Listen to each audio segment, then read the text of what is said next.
Welcome to the CDRB Show, the podcast where you get to know some of the coolest people around. I'm your host, Christian Rodriguez, and each week I sit down with a special guest to chat about their life, career, and all the things that make them awesome. We cover some serious topics that matter, but don't worry, we keep it real and laid back. You never know what kind of insights and surprises you'll get, but one thing's for sure, we're always having a good time. So kick back, relax, and join us for another episode of the CDRB Show.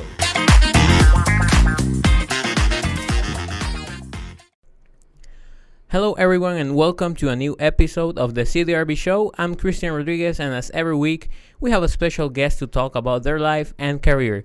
This week's guest is Kaethe Hoehling, Director of Counseling Services at the University of the Ozarks. How are you? I'm fine, thank you. Thank you for being here. I have to say before starting that today was the first time I had technical difficulties because I couldn't find your script for this interview.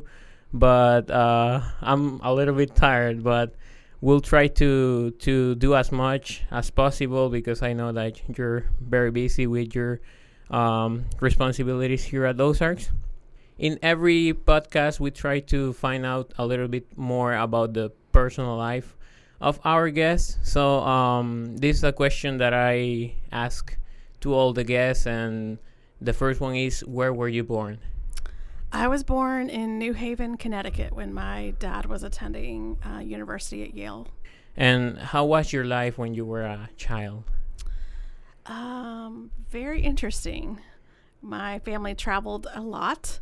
We lived in lots of different states in the United States, and we also lived internationally and traveled. So I have had some adventures across the globe. What was the reason of moving?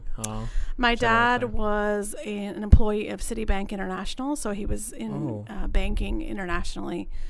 So even when we lived outside of the United States, he still traveled for work. Okay. And internationally, in which countries did you? So the primary places where I attended school and we, laid down roots and had a home were Ecuador and the Philippines. Oh, really? How was the experience in Ecuador?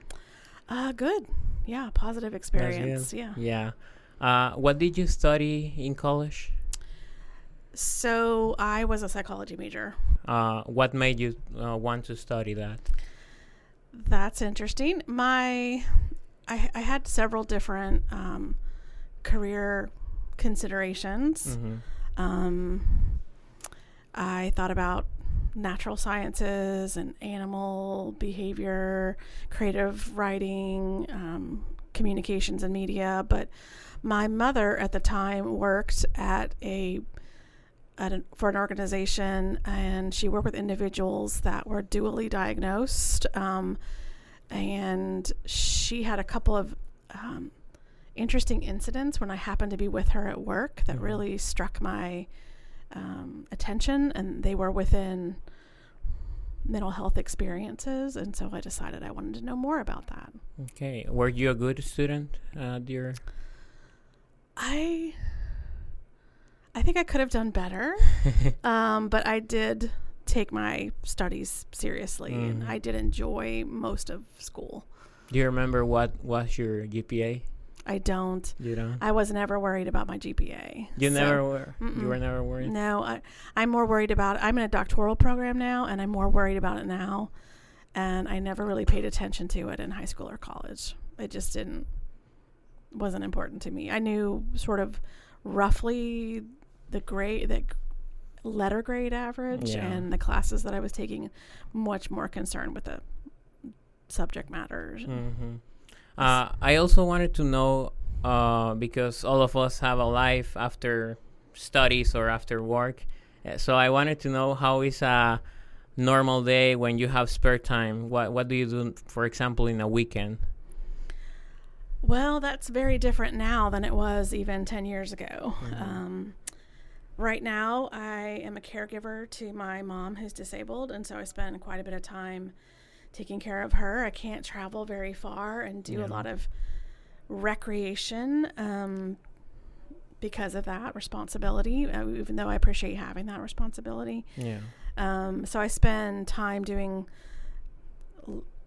things connected to taking care of her and doing some restful small projects or activities around the area. I'm part of the Kiwanis Club. So sometimes we have activities, meetings, and things out in the natural setting where we have a camp in the area. I like to swim when I can. I love swimming.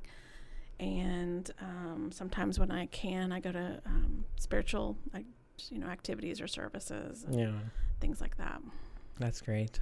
Regarding your professional life, what jobs have you held before being here at Ozarks? So for 20 years straight, prior to working at the University of the Ozarks, I worked at a nonprofit organization in the community called Community Service Incorporated. And I worked in different positions while I was there. I was always a counselor, but sometimes I was also like a supervisor and a manager in different ways, or a program director for different projects. But we worked with children, teenagers, and young adults, and most of them were involved with court issues, juvenile court. Okay. How much is different to work in an environment with students than in other environments, for example, like the previous job experience you had? I have been found it a very refreshing experience here at Ozarks. I find the students are very appreciative of the services available here in terms of counseling and mental health. Sometimes when you work in mental health in difficult situations like the ones I mentioned about juvenile court, people see you not in the same positive light. An authority figure who doesn't need to be in their lives. And I am very privileged and honored to be invited into the lives and experiences of the students here, and they seem to be mutually grateful for the counseling experience. There's something that I wanted to talk this day because I want to take advantage that I have a special guest as you and being the director of counseling services. So we are students and we struggle a lot. Myself the first. I will be honest with the audience here, and I have been at your office many times, and just the fact of talking to somebody helps a lot most of the times, because sometimes maybe there's something that we don't want to share with friends or family for whatever reason, and it's great to have this service on campus to cope more with these situations in our personal lives. So we struggle, but I wanted to ask you this. How much do we struggle? Do you keep like stats of how many students or people come to your counseling sessions? I do keep some statistical information for the purposes of the universities. They're anonymous. There's no identity attached to. Just kind of looking at trends as far as populations of students that are utilizing the services, if they're a freshman or junior, if they have any other identity features that. So I do have some, but it definitely, I will also say that it's been fluctuating a great deal. It changes significantly depending on the semester, what's going on in that time of year. Can you share I know it's anonymous, but can you share maybe an amount of students that go to your office, maybe an average in a semester? So there are definitely weeks where I have every hour booked for that week, scheduled, and so that's sometimes challenging because I want to make sure that people can get scheduled, so that can be a challenge. There are trends on days of the week and times of the day that students most want to book, that are most convenient or popular for them to. So the least booked times are sometimes first thing in the morning. Would be an example of that. Or Friday afternoons would be another time that is not as commonly requested. And then there's times when exams are going on or students are adjusting to moving into or out of campus, where it can get very, very quiet, and there's only maybe 4 or 5 or less students booked that day. Okay. If you can't, you're not forced to answer this question, but what are the most like common topics that students go to your office that they are dealing with? So I would say the two highest, the first one would be anxiety. Lots and lots of challenges related to anxiety because so many things can cause anxiety and be contributing to anxiety. And the next one would be an umbrella category, which would be things in relation to emerging adulthood and life transitions, whether that be academic or personal, family, or on campus, off campus. I also have this curiosity. Do faculty and staff also go to your office, or is it just for students? So the expectation here at Ozarks is that I'm exclusively available for counseling for the students.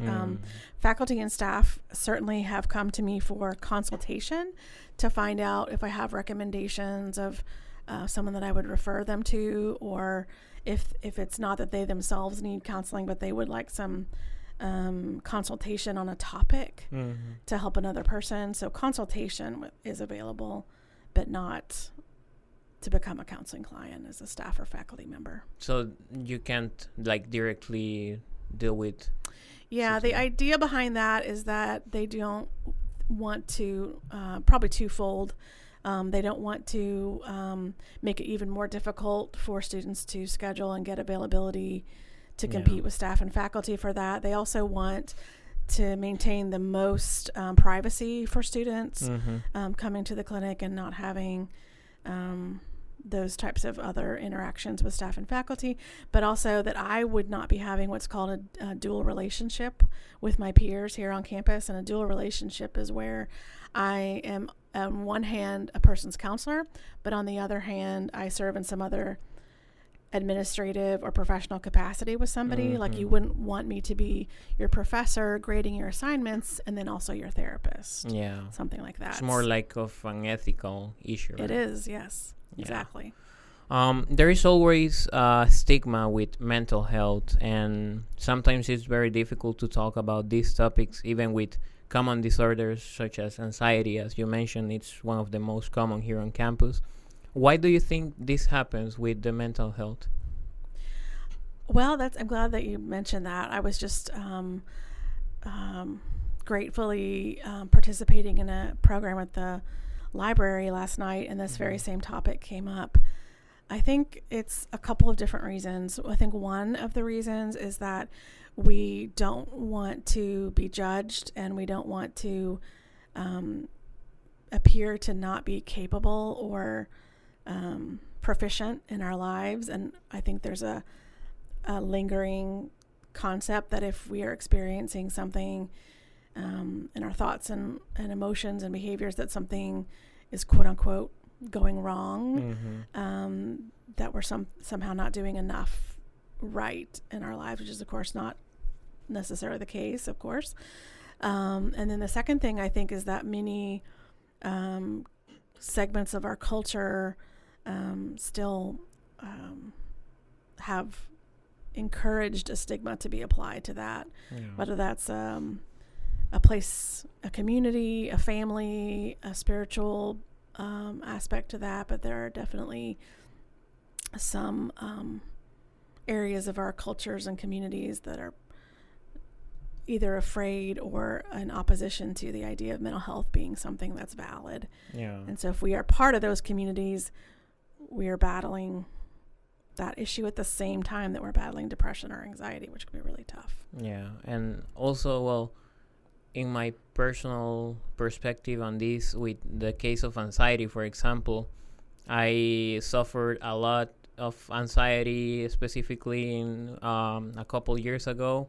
It was a very bad experience for me, but it was really hard for me to explain to friends or family what I was going through, because most of the situations are in our minds, and sometimes they transfer to physical sensations, but it's really hard to explain to someone that is not experiencing or has not experienced that, to make them understand the situation that we're going through. So a lot of times I had friends or even family that really didn't understand why I was like reacting like that, or they were maybe saying things like, "Oh, come on, you're not really sick. You don't have anything.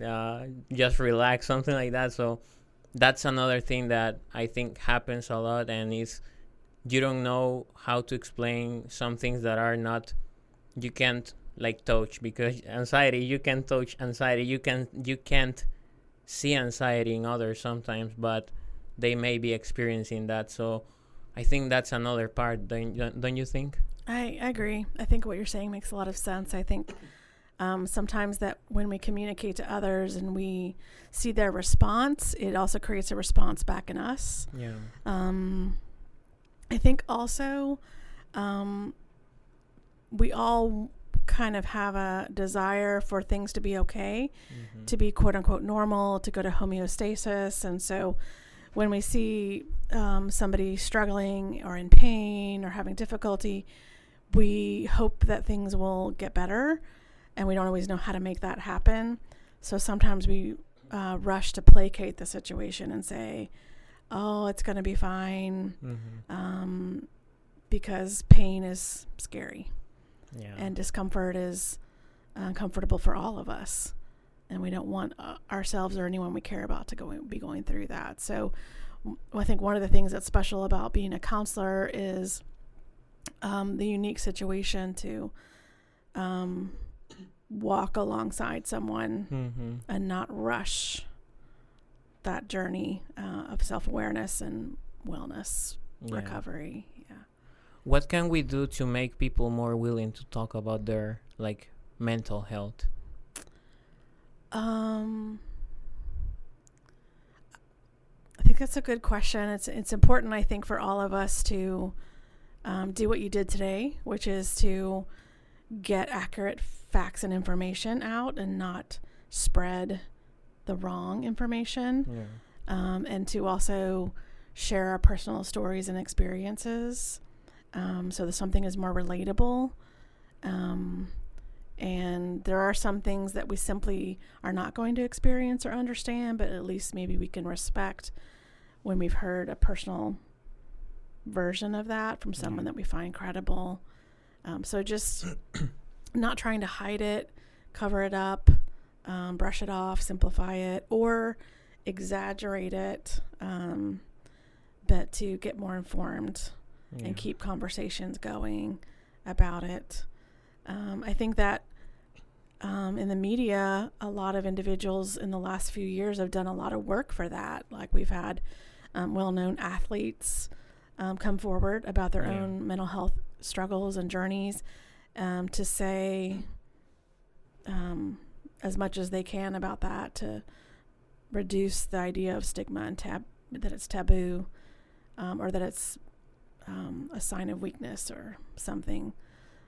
Yeah, there's a lot of stigma also in medications a lot of times, because people think that if you take medications, it's like you're gonna get addicted or something like that, or maybe you're not taking it because you need them. So I had this experience also when I was struggling a lot with anxiety a couple years ago, and I went to the doctor a lot of times, and they were trying to put me on medications, but I really never wanted to take the medications, not because I thought they were not good for me, but I don't know, part of me was like kind of scared, because it's like, these medications change the way your hormones or your brain works a lot of times. And talking with my brother, he always told me, you don't need to take that, you can try to solve it by yourself with like techniques, relaxation, things like that. So I never took medications for my anxiety issues a couple of years ago, and luckily I got out of that like really bad stage of anxiety. But I would like to know your opinion on medications for treating like mental disorders. So I have a couple of definite, thoughts about that. Appreciate that topic.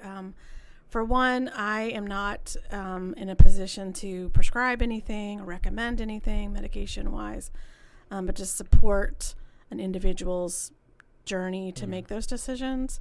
I think there's two important sides to that, which are difficult to find balance within. I definitely feel that medications have advanced. They're advancing all the time. Medications from my childhood are not the medications for today. People are able to have really good conversations with physicians. They're able to find people who have an expertise in the medication that they're looking at or considering. And the more expertise and knowledge and experience, the better. So that you can be advised well about that.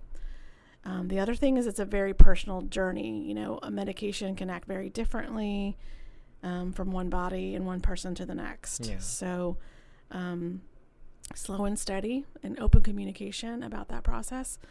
And it, like you said, you talked to someone who had a strong feeling, a strong reaction about that. Sometimes we get advice from individuals who have their recommendations based on things that are not solid, factual, scientific information, but more fear or anecdotal examples. Yeah. So have really good sources for your information and take it one step at a time. And it is a personal journey. There's not a right or wrong about medication.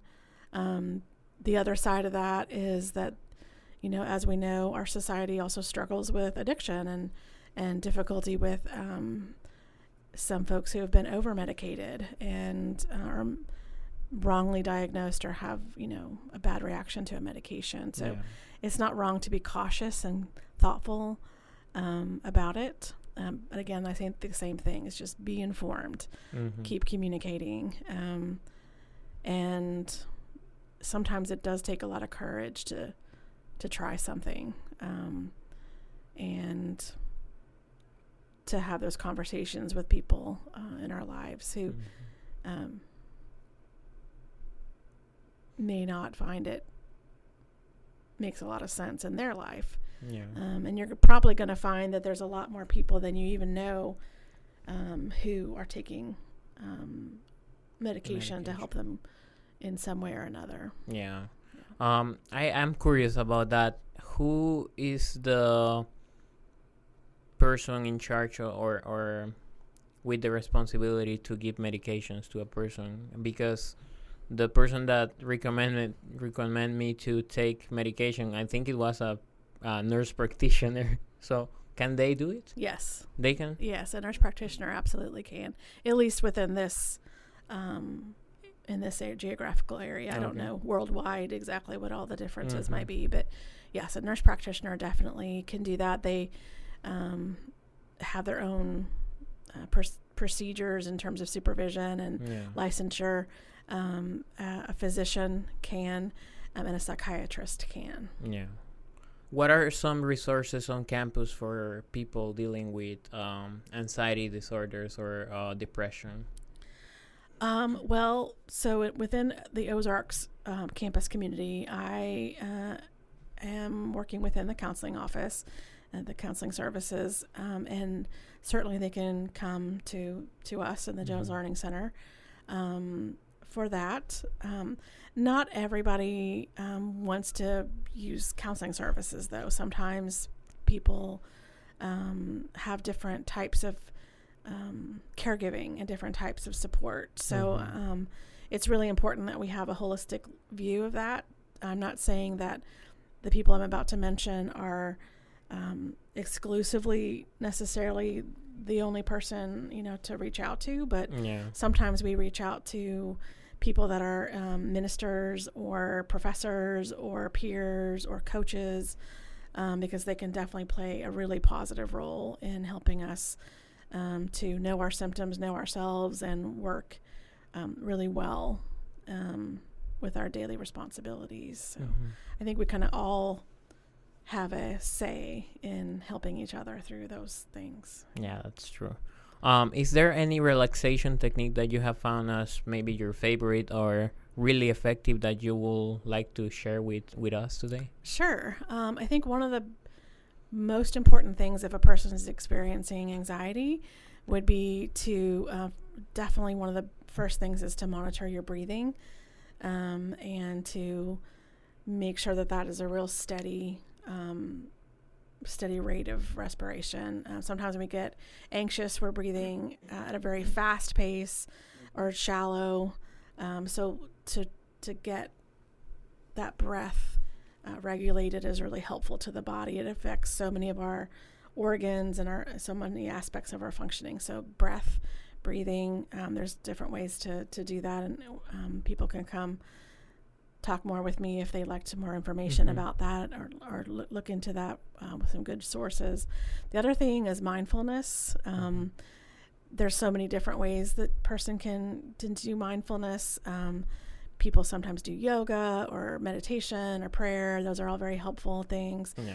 Journaling helps, but mindfulness is essentially calming down the sensory system and to really take note of what's happening in our body and around us. So one of the simplest ways to do that is to just count 5, 4, 3, 2, 1, and to do 5 things you can see, 4 things you can hear, 3 things you can smell, and so on, and do all your senses. Yeah. And then mix it up and change it up, 5, 4, 3, 2, 1, and just kind of watch your breathing and do that. My other last favorite one is head to toe progressive muscle relaxation. You can do this sitting in your chair or laying down. And you're just going to start at your feet, or you can start at your head, and you can tense and relax each muscle group progressively down or up your body, and you can hold the tension and relaxation for a certain count, like 3 or 4 or 5 seconds, and continue on, and then continue to work on the breath and the mindfulness. If you're doing the combination of those 3 things, it should help a lot. All right. Now I want to do this. That is like a small dynamic I do for every guest to know a little bit more about the person here.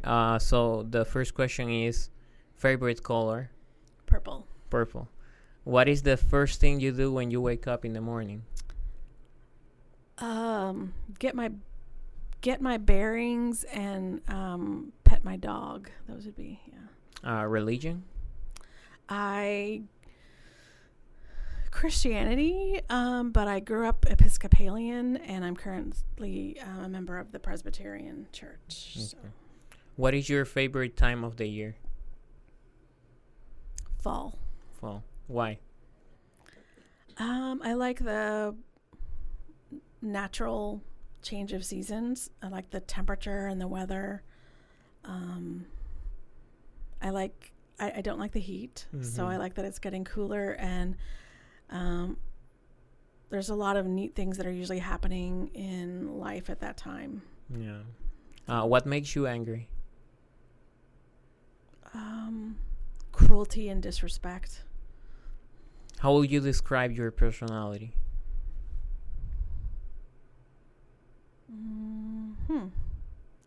That's a tough one, Christian. I persevere, and I am open to new things, and I can be very serious, but I can also be very playful. What will you buy if you received a gift of $1 million? Oh, goodness. I've often wished for the lottery ticket to head my way, right? Yeah. I've thought a lot about giving back to my alma mater, and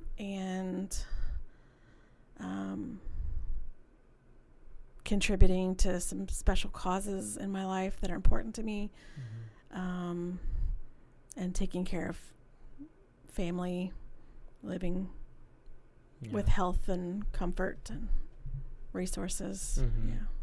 Yeah. Are you a morning person or an afternoon person? Not a morning person. Yeah. You work better in the afternoon or even at night? Even evening. Mm-hmm. Yeah. Favorite music genre? I'm an 80s girl. What type of music? 80s music, and probably not country. I like classical, but I also like pop and rock and roll. What could you say is your favorite artist? For a significant portion of my life, I would say it was U2. A job you dreamed to have when you were a child? An astronaut. Astronaut. Why? I just thought it was amazing. I wanted to be on a space shuttle. Yeah. TV shows or movies? Movies. Movies. What was the last movie you watched? That's kind of tough because you said TV shows or movies, but some things are like a series and they're more like a movie. Yeah. I like Masterpiece Theater on PBS. So what is your favorite movie you have watched ever? The Mission. The Mission. What is it about? It's about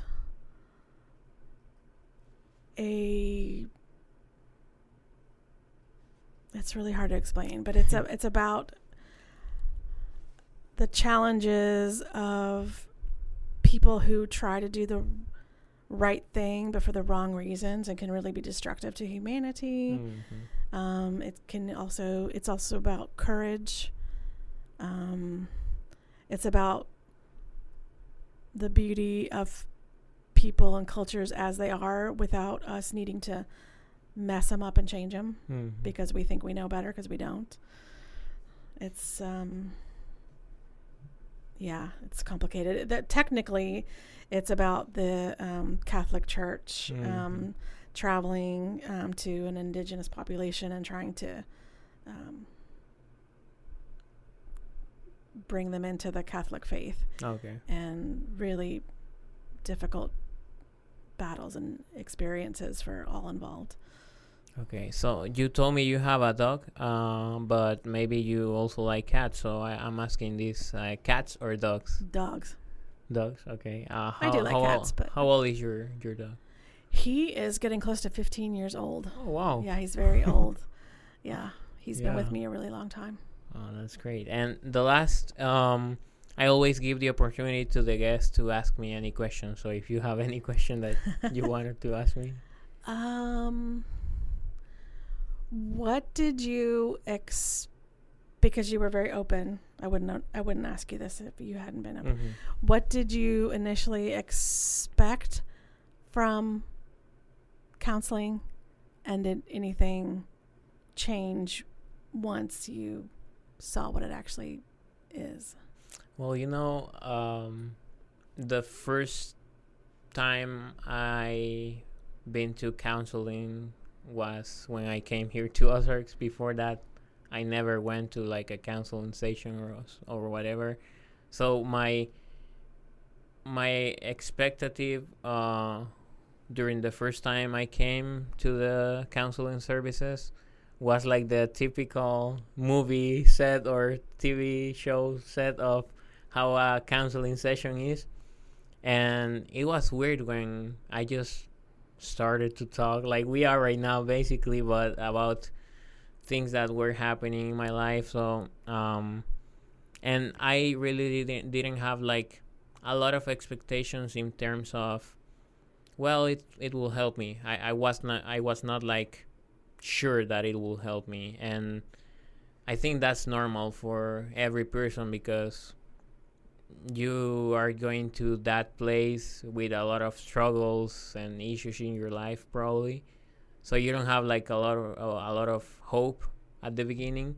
And I also think it depends on the person because for one person it can work, but for others you still need to like find more options or do more techniques or whatever to keep improving. But I think that the first time I went to counseling with you, it was a really great experience for me because I was struggling a lot with anxiety, and those days when I had the counseling sessions, after I finished them, I felt like a relief of all the situations that I was going through, and even the physical sensations of anxiety went off after the counseling session. So I think it's a really great